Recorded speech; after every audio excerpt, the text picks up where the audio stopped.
Oui, moi j'aurais une remarque à faire sur l'exposé là, et puis une question à Monsieur Latouche. Et donc je suis Jean-François Humbert, chercheur INRA travaillant à Paris.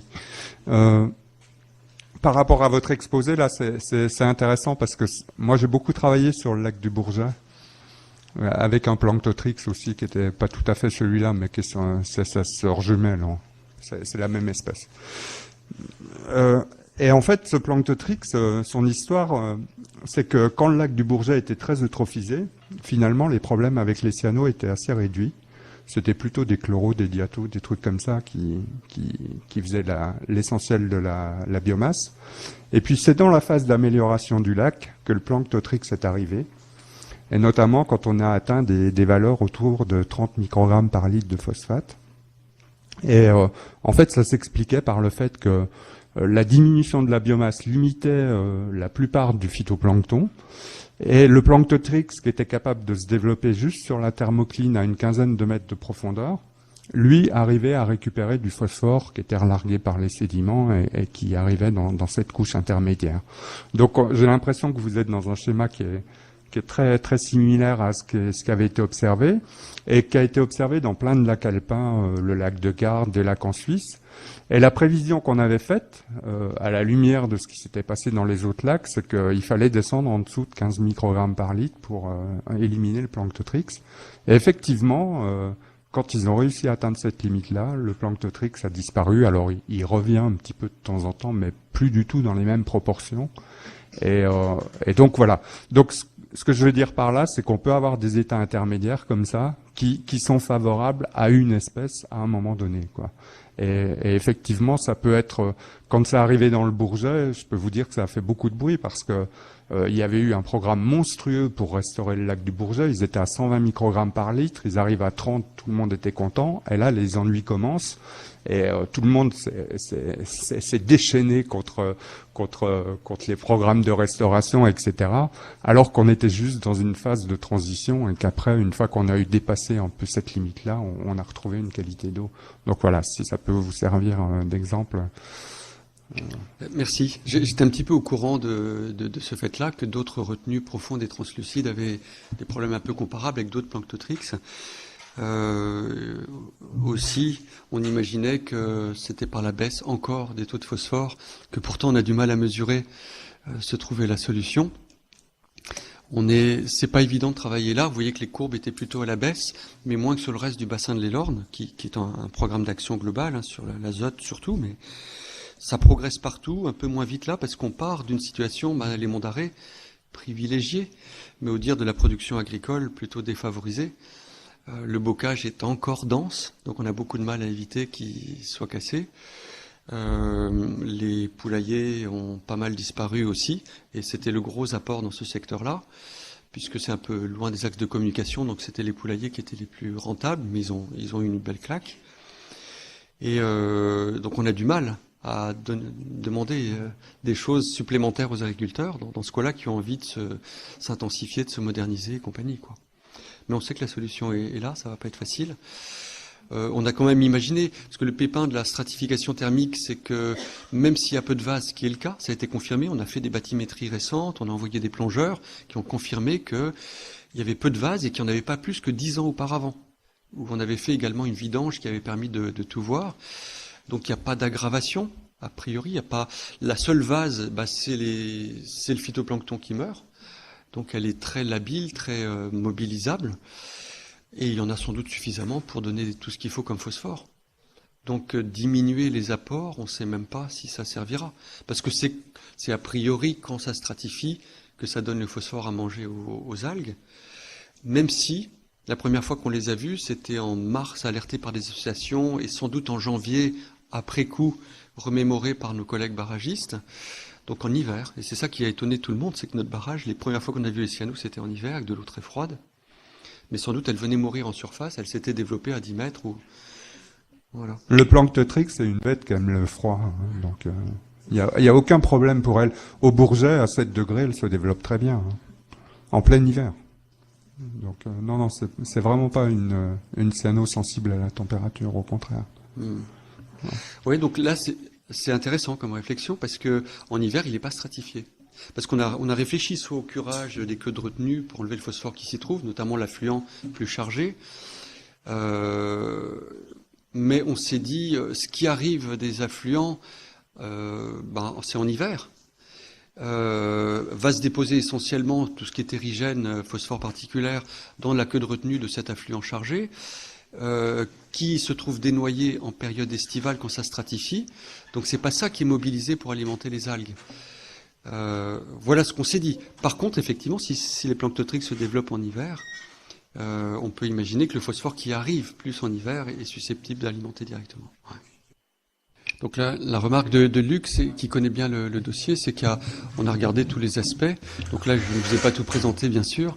Il y a effectivement... La problématique, on avait soulevé aussi les oiseaux, qui étaient aussi importants dans le sens qu'on n'est pas loin de la mer et qu'on était aussi le lac de Drake peut servir par certains moments de reposoir, de nichoir. Donc les apports sont pas décryptables. On a un des plus beaux gazons de littoral d'Europe autour du lac de Drenec, la Litorella uniflora, qui est protégée au niveau européen. Nous, on en a des hectares. Elle résiste bien au marnage, sur 2 mètres de profondeur, elle tient le coup. Elle fleurit ensuite quand ça a marné. Et effectivement, c'est une biomasse qui se porte plutôt bien et susceptible de relarguer des éléments qui s'y trouvent et en plus de stocker.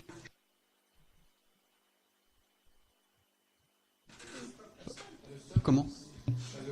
Voilà, elle stocke un petit peu. Elle le stocke et puis elle permet la sédimentation, d'éviter que les sédiments tombent au fond.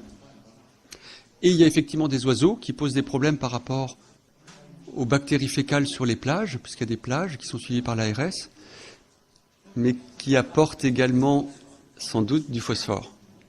Voilà. Effectivement, il y a d'autres... Mais l'importance, et on va revenir sur cet aspect-là dans les exposés suivants, c'est que chaque espèce de cyanobactérie demande une gestion pratiquement différente. Et ça, c'est très important ici. On ne peut pas gérer un système dans lequel on a une planctotrix qui se développe à une interface à 6 mètres, comme on gère un système peu profond avec des microcystis. Et ça, c'est un peu la difficulté qu'on ne peut pas avoir une boîte cyanobactéries, mais une multitude d'espèces qui ont des capacités d'adaptation à leurs conditions environnementales. Donc, s'il n'y en a pas d'autres, moi je voulais revenir à Monsieur Latouche là sur sa conclusion sur le réchauffement climatique. Je pense que ça va revenir dans la matinée, mais à mon avis, c'est pas aussi simple que ce qu'on croit. C'est pas parce que ça va se réchauffer qu'on aura forcément plus de prolifération et plus de biomasse. On a des merveilleux contre-exemples qui montrent le contraire. C'est pas parce que ça va se réchauffer qu'on aura forcément plus de toxines. Pour travailler en Afrique avec ma collègue Catherine Quiblier, on travaille sur des blooms de cyano à peu près partout en Afrique. On trouve pratiquement jamais de toxines. Et une des grandes différences entre l'Afrique et les pays du Nord, c'est la température de l'eau notamment. Donc je pense qu'il faut être très prudent sur ces interprétations. Et même au-delà du réchauffement climatique, il ne faut pas se relier à ça. Je pense que les événements extrêmes, mais vous les avez évoqués avec l'apport terrigène là qu'il y avait eu dans une de vos retenues, ça c'est quelque chose de vraiment important. Il y a eu un très bel exemple aux USA sur le lac Erie avec une ville qui s'appelle Toledo.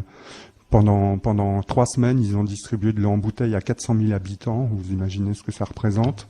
Et quand ils ont analysé pourquoi il y avait des cyanos, alors que ce sont des lacs qui ont été restaurés, les grands lacs américains ont fait l'objet de programmes considérables pour leur restauration, ils se sont rendus compte que c'était lié à 2 choses. Ces événements de cyanos qui avaient disparu, qui revenaient. D'une part, des modifications dans les pratiques agricoles, et notamment le développement du maïs transgénique qui fait que on fait plus de labour, on cultive directement sur les sols après avoir passé du Roundup. Et la conséquence, c'est qu'on accumule du phosphore dans les premiers centimètres des horizons, des sols. Et puis d'autre part, des pluies plus intenses au printemps qui font qu'on lessive ces premiers horizons qui sont très chargés en phosphore et on amène de l'eau. Puis la troisième conséquence, effectivement, qui a été plus ou moins évoquée aussi, c'est que comme les étés sont plus longs, la stratification est plus longue, le temps de résidence est plus long, et du coup, on favorise les cyanobactéries. Donc il peut y avoir des phénomènes en cascade comme ça, mais aussi des interférences entre des choses très différentes, les pratiques agricoles, les précipitations, l'augmentation des températures. Donc ce sera jamais aussi simple que ce qu'on pense, quoi. j'ai jamais dit que c'était simple. Le problème, c'est que ce que vous dites est réel, et le GIEC l'a annoncé, et nous, ça fait quand même en 5 ans, 2 fois qu'on le connaît. Le GIEC a dit, avec le réchauffement climatique, les périodes où on va avoir des pluies de 10 mm sur 1 heure vont multiplier par 2 dans les 10 ans. Et nous, on vient quand même de se choper en 2011, et on a recommencé le 20 mètres cette année. On s'est chopé quand même 40 mm en une demi-heure. Donc là, on l'a pas mesuré, parce qu'on l'avait fait en 2011, donc il suffit de regarder la flotte, on va pas s'emmerder à faire des trucs qu'on a déjà fait aussi. Mais ça n'empêche que, donc ça, c'est un des éléments qui revient aussi par rapport au réchauffement climatique. Nous, on est à Pleyermel sur une petite profondeur, donc ça se réchauffe quand même très très vite. Donc ce qui est bien, c'est que ce que vous dites, c'est super, c'est comme les fraisiers, on a des cyanobactéries 4 saisons, donc on en a qui vont de 7 degrés à 15 degrés, donc là c'est super pour les 20 ans qui viennent pour les chercheurs. Et il y a un autre élément, et nous, sur notre secteur, on l'a connu. Les agriculteurs ont commencé par dire non, c'est pas nous, parce qu'il n'y a pas que nous, il y a les spanks et les steppes. Donc nous, on a regardé de façon précise. C'est 3 à 5% du phosphore qui arrive, et 95% ça vient des hôtes. Et il y a un élément important sur notre territoire, et ça c'est lié pour les plus anciens ici qui doivent s'en rappeler des hivers 83, 84, 85 où on a eu du gros gel. Peut-être ça reviendra jamais, mais l'ensemble des services des routes de tous les départements de Bretagne sont complètement traumatisés par les barrières de dégel, par les routes qui sont parties en granulat en 3 jours en 84, 85.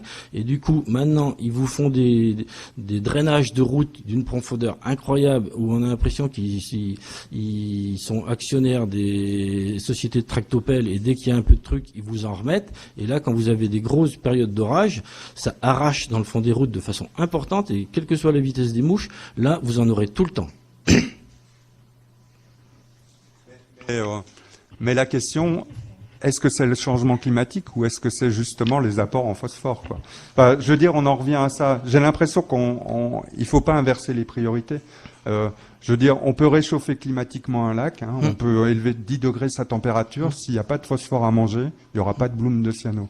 À partir du moment où c'est un être vivant, les cyanos, quand ça n'a pas à bouffer, ça crève par définition. Voilà, mais ça n'empêche, c'est ce que dit Luc. Et il y a quelqu'un ici du conseil départemental qui connaît bien ce sujet. C'est quand même qu'à Belle-Île, où a priori, et c'est un peu son cas aussi, où on finit par admettre que c'est peut-être uniquement les mouettes qui vont crever dans le plan d'eau et les autres qui défèquent, qui finissent par avoir suffisamment donné à bouffer aux cyanos, quoi. Et il y a quand même des endroits où on n'avait pas de cyano il y a 10, 15, 20 ans.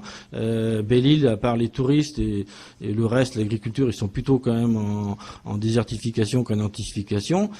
Et on s'aperçoit qu'il y a aussi des cyanos, quoi. Donc, Oui, mais enfin, bon, je sais pas si... Je veux pas monopoliser la parole, mais le devenir des barrages, il est toujours le même, hein. À partir du moment où vous avez des barrages et des activités humaines, ça finira eutrophisé avec des cyanos. Je veux dire, on n'y peut rien, c'est comme ça, quoi. Donc voilà, il faut pas non plus s'étonner de ça quelque part. Enfin, ça n'excuse rien, etc. Mais malheureusement, le devenir d'un barrage, il est de finir eutrophisé. Et en fonction des activités sur le bassin versant, ça prendra 3 ans, 10 ans, 20 ans, mais à la fin, le résultat, il sera toujours le même. Est-ce que ce phénomène est une évolution mondiale ou est-ce que ça concerne simplement que nos régions tempérées en quelque sorte? Parce qu'on parle de plus en plus des cyanos, donc on finit par se demander si c'est pas... Je pense que c'est mondial, mais je pense que une des seules bonnes nouvelles qu'on peut avoir, nous, dans les pays tempérés du Nord, je veux dire Europe, USA, c'est que globalement, on a quand même une diminution des concentrations en phosphore dans les rivières et dans les lacs à peu près partout. Ce qui n'est pas le cas du pays du Sud où on a une trajectoire qui est inverse. Donc dans les pays du Sud, c'est très inquiétant parce qu'ils ont leur réchauffement aussi et ils ont une augmentation des concentrations en nutriments dans leur plan d'eau. Dans les pays du Nord, si vous regardez les statistiques de l'Agence européenne de l'environnement, vous diminuez le phosphore en moyenne à peu près partout et assez significativement. Donc là-dessus, moi je trouve que c'est un des rares points encourageant qu'on peut avoir au niveau de l'environnement ces dernières années, il y a celui-là. Alors pour le moment, ça ne se traduit pas forcément partout par une baisse des blooms de cyano, on le voit bien dans votre région, mais on voit bien par exemple que les grands lacs alpins maintenant sont débarrassés de ce problème-là, donc ça peut se passer hein, quand même. Mais voilà, on peut peut-être avoir un espoir si on continue ce travail sur le phosphore.